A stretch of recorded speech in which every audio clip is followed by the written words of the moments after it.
The Abbott and Costello program, brought to you by Camel, the cigarette that's first in the service according to actual sales records. See if your throat and your taste don't make Camel a first with you, too. Find out for yourself. Listen to the rhythms of Freddie Rich and his orchestra, the swingy songs of Connie Haynes. And this being October 12th, we remind you of the famous words that Queen Isabella said to Columbus.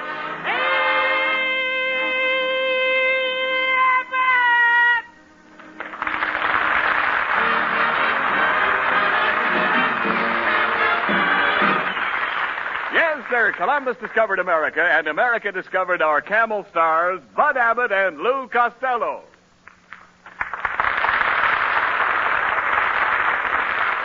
Well, Costello, I'm sure glad to see you again. How do you feel? Huh? How do you feel? Oh, I don't know. Wait a minute. Wait till I look. Oh, yes. Oh, yes. What, already? Here it is. All right, go ahead. Here it is on page 1. Oh, I feel awful, Abbott. I really feel awful. I just got some terrible news. What do you mean? Get a load of this letter. What letter? It just came from my cousin, Corporal Hugo Costello. Yes? He's been thrown into the guardhouse for bringing poison ivory into the camp. Poison ivory? Yep. I think you mean poison ivy? No, this was poison ivory. They caught him with loaded dice. Look, Costello, forget about your cousin. I've got some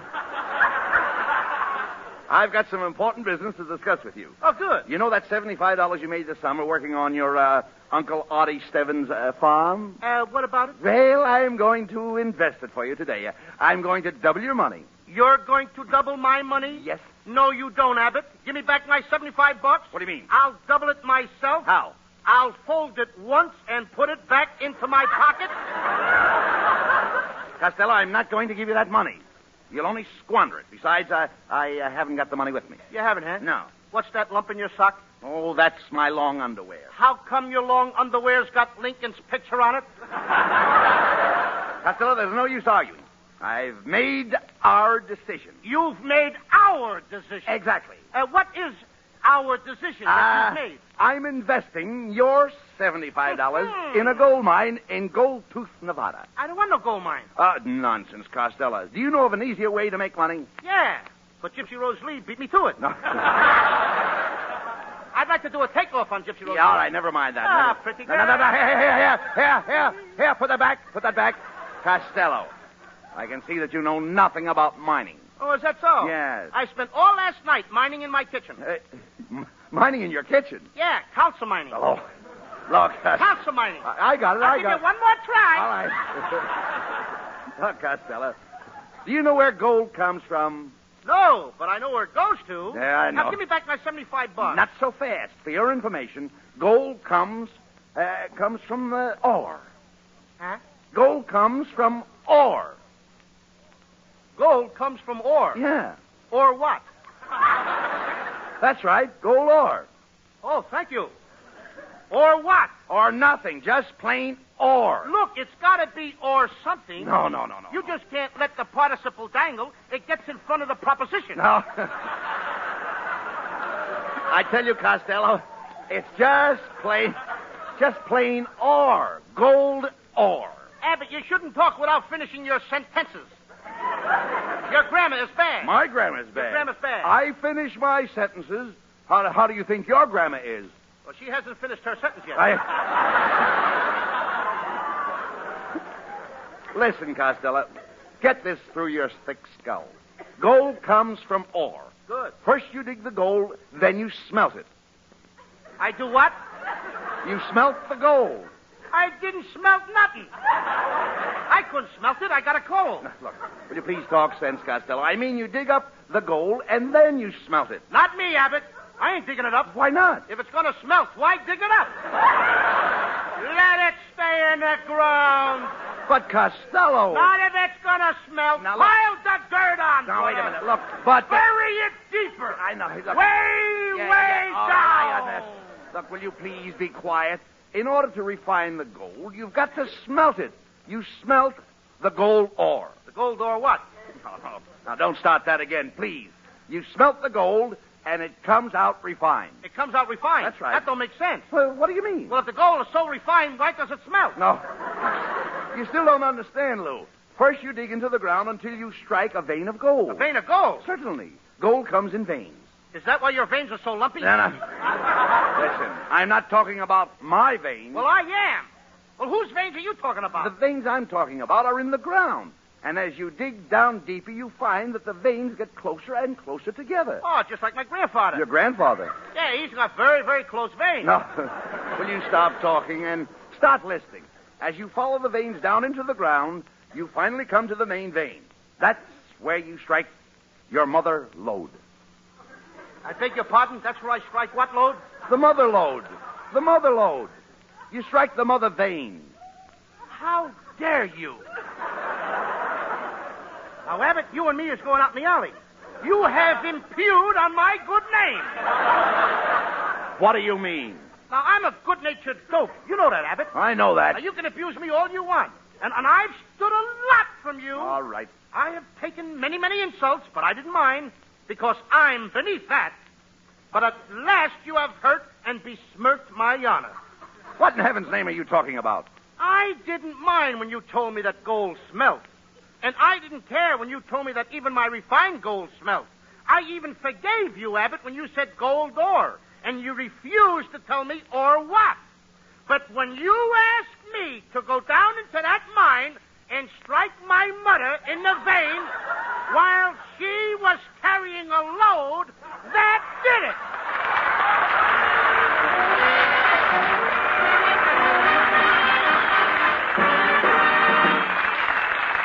Well, speaking of veins, who have ever seen a diagrammatic drawing of the human throat? What a wonderful, intricate instrument it is. And how important that you give it proper care and attention, such as the proper choice of cigarettes, for example. That is important. Why don't you give your own throat a chance to try Camel's kind, cool mildness? See how your throat feels at the end of a day after you've been smoking all day when Camel's your cigarette. And try Camel's rich, full, fresh flavor on your taste. The flavor that never goes flat, so many smokers say, no matter how many Camels you smoke. Flavor that holds up pack after pack. So try Camel's on your T-zone. That's T for throat and T for taste today. C-A-M-E-L-S. Camel, the superb blend of costlier tobaccos.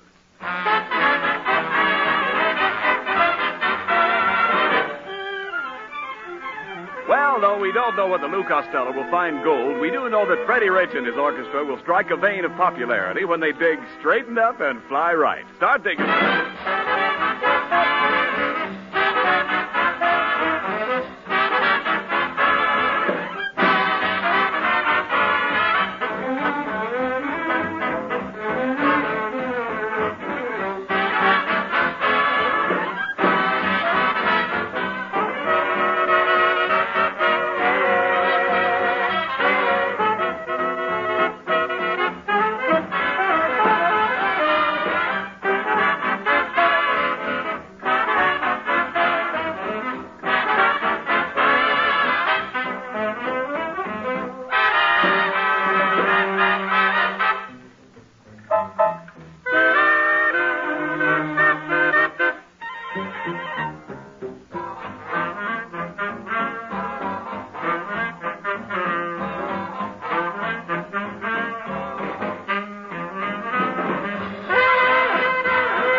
Handsome heroes, Bud Abbott and Lou Costello, we find that the convincing Abbott has induced the gullible Costello to invest his $75 in a gold mine called the Little Pauper Mine, located in Goldtooth, Nevada. As we look in on the boys, they are trekking across the burning sands of the Mojave Desert on their way to the mine. Here they are, trekking. I's a trekking, the boom daddy a dee. I's a trekking with a hot old baby. All right, Costello. Costello. Costello! Yes. Will you behave yourself? Well, I was a trekking. I know, but we've got to get to Goldtooth, Nevada before dark. I think we're lost now. I don't see any sign of a trail. Hey, Abbott, look. There's a big rock over there with some writing on it. What does it say? What does it say? Can't you read? No. I can read reading, but I can't read writing. All right. Get out of the way. Let's see. Okay. It says, under this stone lies Billy the Kid. Well, come on. What are you standing there for? Come on, help me. Move this stone, Abbott. What for? We got to get that kid out of there. Oh, no. No. How can he breathe under there? Now, wait a minute, you dummy. It says, this rock marks the spot where Billy the Kid fell in 1861. Well, no wonder the kid fell. I nearly tripped over the darn thing myself. All right. But what's got me is, how did he get under the rock? Never mind that. Look here. Wow. Hey, wait a minute. Here comes a man across the desert. Maybe he can give us some information, some directions. Get a load of the guy. Yeah. He's wearing a bathing suit. Yeah. Hey, you! What's the idea of wearing a swimming suit out here in the desert? I'm a lifeguard. A lifeguard. But there isn't any water within 200 miles of here. Yes, large beach, isn't it?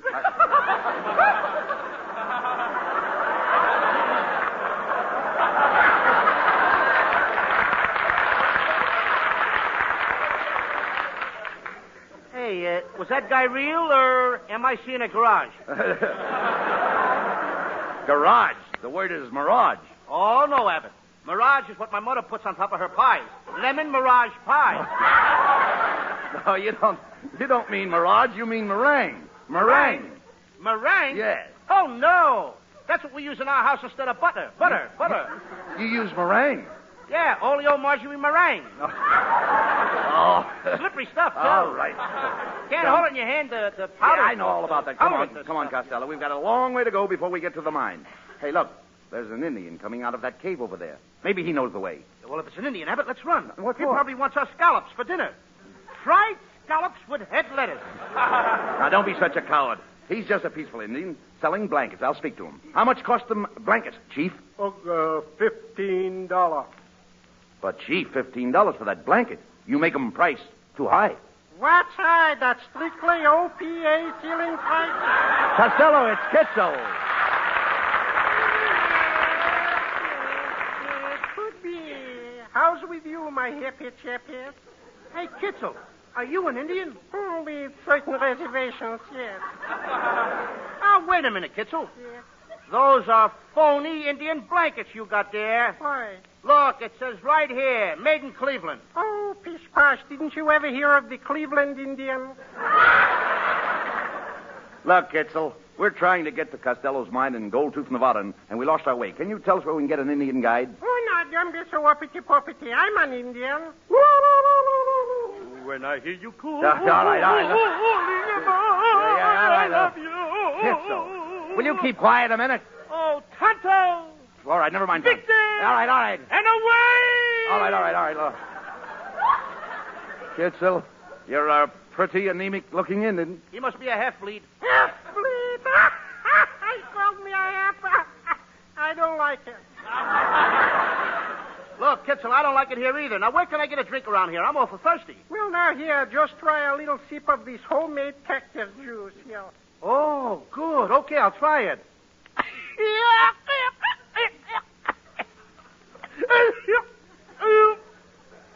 Hey, this stuff is killing me. Well, for goodness sake, I can't understand it. That cactus juice was made personally by the Blackfeet Indians. Well, they must have left one of their feet in it. It's kicking me in the stomach. Listen, Costello. Abbott, tell him to take his shoe off. All right, keep quiet. Stop drinking that stuff. Costello, I don't think we can get to the Gold Tooth tonight. Kitzel, is there any place around here we can stay? Oh, yes, of course. Step right in, gentlemen. Welcome to Kitzel's Cozy Camp for Indians. Tall tepees for tired tourists, and no charge for scalp treatment. Abbott, I'm telling you now, let's get out of here. Now, just a second, gentlemen. You're passing up a beautiful place to spend our weekend. Why, we've got here horses, golf courses, and gay young divorces, driving, diving, and jitterbug jiving, peaches, leeches, poison ivy that eaches, hiking, biking, all sports to your liking, bees, trees, and a few trained fleas. Not to mention... Fishing, wishing, and nice girls for kissing, inspectors, actors, and social directors, foxholes, rockholes, and sand in your sock holes, lizards, gizzards, in your winter there's blizzards. In the winters there's blizzards. Sundays and Mondays you sleep in your undies. 'Cause we have no pajamas today.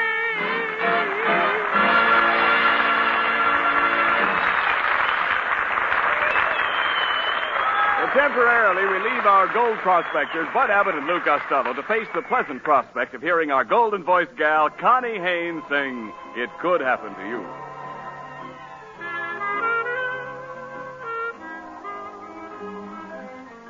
Hide your heart from sight,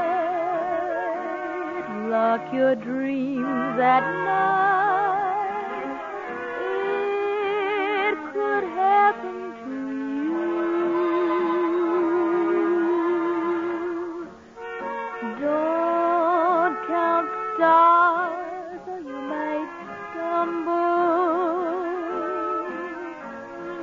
Someone drops a sigh and down you tumble. Keep an eye on spring. Run when church bells ring. It could happen to you. All I did was wonder your arms would be, and it happened to me. Keep an eye on spring, run when church bells ring. It could happen to you.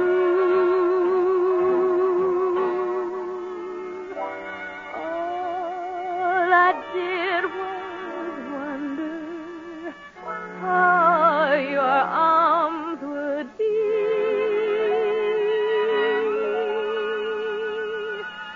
and it happened to me.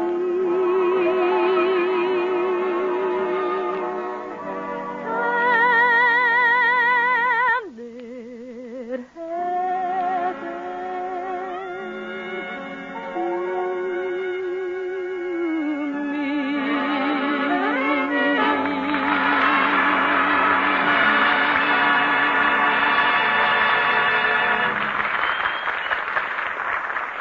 You know, every now and then, when you stepped up to a counter and asked for Camels, your dealer has to say, sorry, no Camels today. But please remember this. Camel's mildness and flavor make them worth asking for the next time. So keep on asking again and again. And again. You know, your T-zone, that's T for taste and T for throat, might join me in urging you to keep on asking for Camels. Yes, your taste may say, keep those Camels coming, Chief. That rich, full, fresh flavor, that's for us. And your throat may find that Camel's kind, cool mildness agrees with it wonderfully. So always ask for C-A-M-E-L-S. Camels, the cigarette that may suit your T-zone to a T. The cigarette to keep asking for again and again.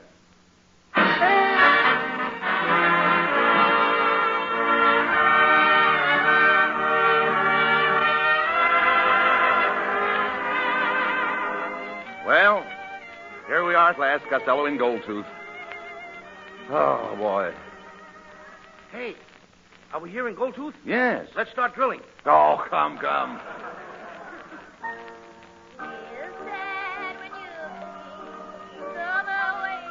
Say, there's the Red Dog Saloon, Costello. Let's go in and see if they can direct us to the mine. The Red Dog Saloon? Yes. That looks like a den of antiquity. If my scoutmaster saw me go in there, he would stripe me of my merit badge. Oh, come on in. No, boys. Please don't go into the Red Dog Saloon. Every time you go in there, the devil goes in with you. What did he say, Abbott? Every time you go into a saloon, the devil goes in with you. Well, if he does, he buys his own drinks. Come on, let's get in there. Well, hello, boys. Welcome to the Red Dog Saloon. Well, who are you? Who am I? I'm part of the Old West. Why, one look at my face and these two guns I'm wearing should tell you who I am. Hey, Abbott, it's Gene Autry. Well, what's that package she's carrying on her back? Must be Smiley Burnett. Quiet, Costello. Boys were right. Yes, I know it. Madam, we came here to find No. Business can wait. You boys must have had a long journey. Why don't you relax a while? Come on, fat boy, let's dance. Well? I'll have the boys play your favorite tune. Well, my favorite song is called The Bed That Wasn't Slept In. The bed that wasn't slept in? Yeah, Holiday for Springs. I bounced that one up myself. That's mind over mattress. Costello, we're wasting time. Look, madam, we came here to look for a little pauper mine. I've convinced Mr. Costello here to buy the controlling interest. The little pauper mine.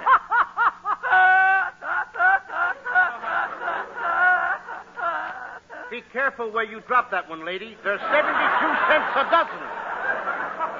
Just a minute, madam. What's the matter with the little pauper mine? Isn't there any gold in it? Well, there should be. Nobody's ever taken any out. Where is the mine located? Why, it's right under this building, 10,000 feet down. Here, step into the elevator. And if this old cable holds, I'll have you down there in 10 minutes. And if the old cable doesn't hold? Well, here we are. Did we come down too fast for you, partner? No. I always wear my underwear rolled up around my neck. Well, if you boys just follow that tunnel there, it'll lead you to the mine. Goodbye. Hey, Abbott, I'm telling you, for the last time, get me out of this place. Oh. I ain't going in no dark tunnel. Oh, Costello, you're just scared. You're a lily-livered yellow coward. You're just saying that because it's true. Oh. Did I read that right? Yes, come on. But buck up, Costello. Put a smile on your face. Come on. Let's hear you laugh. Abbott, what was that? Somebody else laughed just like me. Oh, that was nothing but your echo. Go ahead, laugh again, and you'll see your echo will come right back.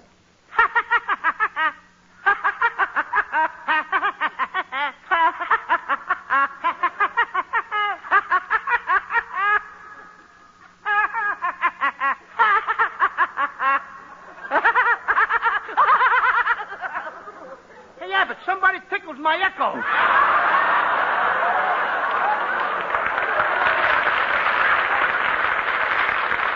All right, never mind that, Costello. Hey, I think I see some gold. Gold or what? No, never mind. Give me that pick, and I'll start picking. Okay, give me the crowbar, and I'll start crowing. Hey, Abbott. What? I think it's going to rain. Why? Listen, I hear thunder. That isn't rain. That's not rain, and it's not thunder, Costello. I think the mine is caving in. Caving in? Yes. Abbott! Look out. I got news for you. It caved! You're right, Costello. We're trapped here in this tunnel. I'm afraid we'll never get out. Never? Never. That's a long time, Abbott. I don't want to stay here. I got to go home. My mother and my little brother Sebastian is waiting for me. I'm afraid, Costello. That you'll never see them again. Abbott, you don't mean... Yes. What? Costello, these are our last moments on Earth. We have only a few minutes to live. Have you any last thing you want to say before we go? Anything you want to say before we go? Yes, Abbott. Yes. What is it? Just one thing, Abbott. What is it, Lou? Help!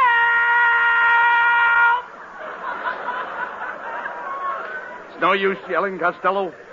Nobody can hear us away down here. I don't care if nobody hears us way down here, as long as they hear us way up there. There isn't a chance, Costello. We may as well face it. This is the end, old pal. The I end. guess you're right, Bud. Yeah. Costello. What? Our friendship has meant a lot to me. I know it has. I appreciate the many things you've done for me. I know I've done a lot. And before the end comes, I'd like to give you back your $75. You want to give me the $75 now that it's the end? Take it, Lou. I don't want anything on my mind. Find time to pay me. Here, invest it in any business you want while we're here. Here in the cave, I got invested. Use your own judgment. I'll open up a hot dog stand. Lou, use your own judgment. Well, thanks, old pal. I'm almost ashamed to take this money. I mean, after all the things I've done to you, I've done a lot of things to you, Abbott. Oh, that's all right. I've done some awful things. That's to you. all right. Abbott, there's one thing I've got to tell you before the end. There's one thing I've got to confess. What is it? What is it, Costello? I knew who was on first base all the time. Hey, Abbott! Abbott! The ground is opening up!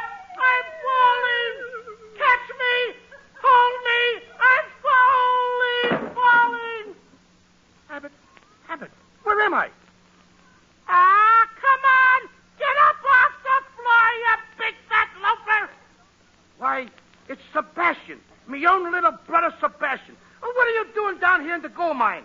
What gold mine? You just fell out of bed. Fell out of bed? You mean the gold mine, the desert? You mean everything was all a dream? Yeah.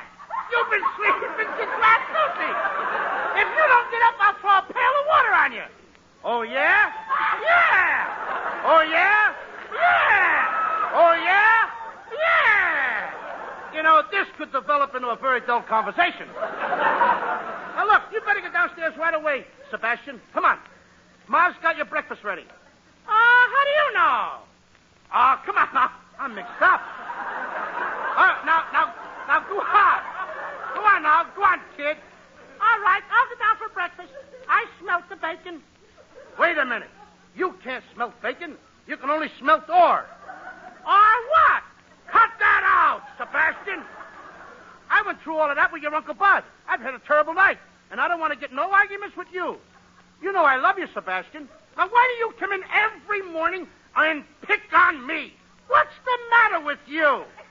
Oh, I'm a bad boy.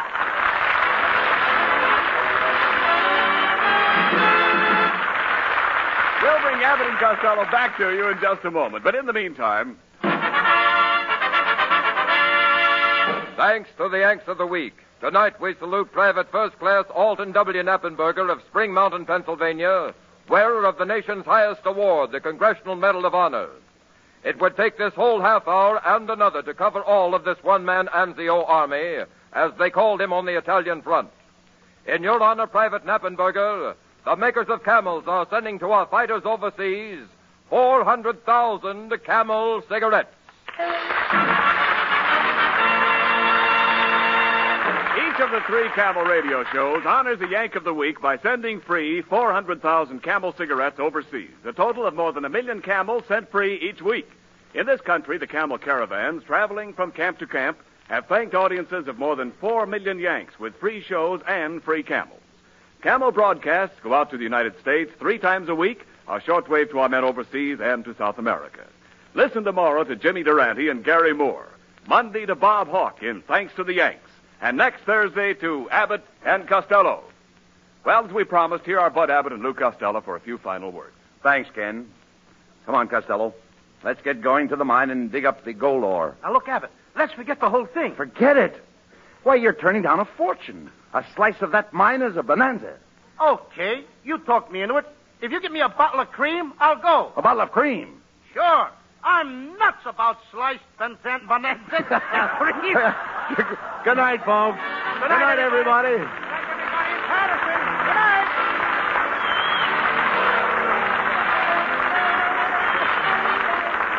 Be sure to tune in next week for another great Abbott and Costello show. And remember, try Camels on your throat and your taste. See for yourself how Camel's mildness, coolness, and flavor click with you.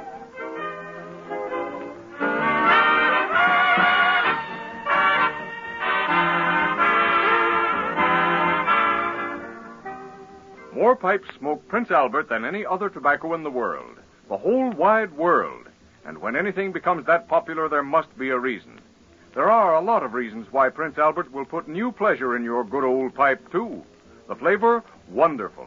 Rich and full, but mellow and mild as Indian summer sunshine. The aroma, an aged-in-the-wood goodness that pleases people around you as well as yourself.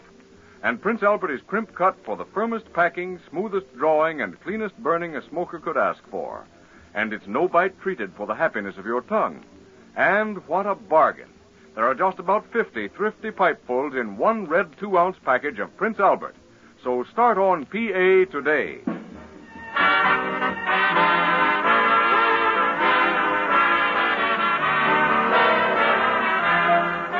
This program was directed by Dick Mack, and this is Ken Niles wishing you a pleasant good night from Hollywood.